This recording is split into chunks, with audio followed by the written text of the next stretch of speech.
Anche oggi ti porterò a fare una passeggiata e la nostra meta sarà l'Enfola. È un promontorio unito all'isola d'Elba da un sottile istmo di terra che si eleva a 135 metri sul livello del mare. Dista circa 6 km da Portoferraio e c'è un parcheggio in cui si può lasciare l'auto. Da una parte e dall'altra dell'istmo ci sono due spiagge, una che guarda il golfo di Viticcio, l'altra che guarda il Mar Tirreno. Entrambe sono molto frequentate soprattutto nella stagione estiva.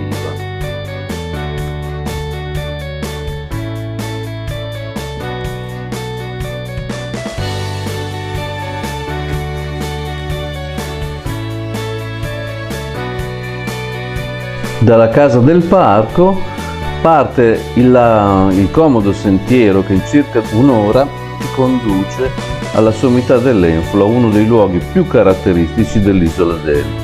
Informazioni di servizio: il parcheggio non è particolarmente ampio, per cui soprattutto d'estate è bene tenerlo presente.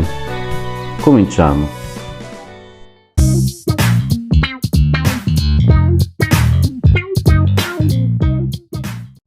Arriviamo al parcheggio in fondo al quale possiamo vedere l'edificio della vecchia tonnara, che ora è sede dell'ente parco. La vecchia tonnara fu chiusa definitivamente nel 1958 a seguito di una furibonda tempesta.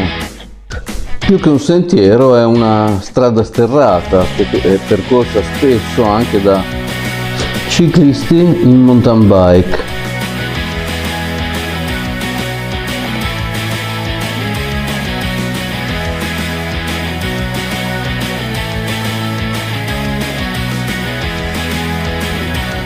La strada sale con ampi zig-zag sul fianco della collina, offrendo sorprendenti scorci panoramici sia sul golfo di Viticcio e di Procchio, sia verso il canale di Piombino, Capovita e Montegrosso.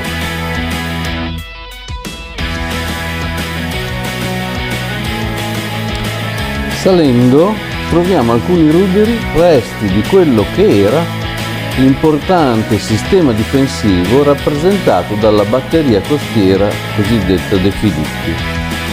Una batteria di artiglieria realizzata dalla Regia Marina Italiana nell'intervallo tra le due guerre mondiali. In prossimità della sommità del colle era situata la centrale di tiro che controllava cannoni di grosso calibro, mentre più in basso c'erano gli alloggi dei militari, la cabina di trasformazione e le cisterne. Erano poi scavati nella roccia dei tunnel che secondo me potevano essere la sede delle polveriere, delle munizioni, di quant'altro potesse esplodere. Giunti alla sommità del promontorio inizia un sentiero più stretto del precedente e anche meno facile, che disegna un circuito ad anello intorno al monte ed è consigliato per i suoi aspetti panoramici. Più avanti si trova la discesa per il Capo d'Enfola, un sentiero decisamente più impegnativo del precedente che conduce fino alle falesie a picco sul mare e prossime allo scoglio della nave, al termine del quale si trova una piazzola panoramica.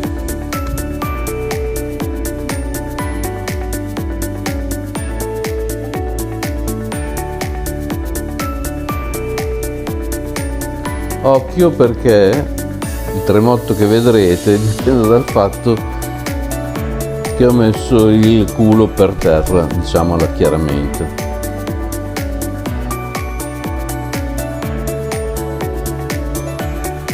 Ne valeva la pena perché dalla piazzola il panorama che si può osservare, soprattutto nelle giornate più limpide, è veramente spettacolare.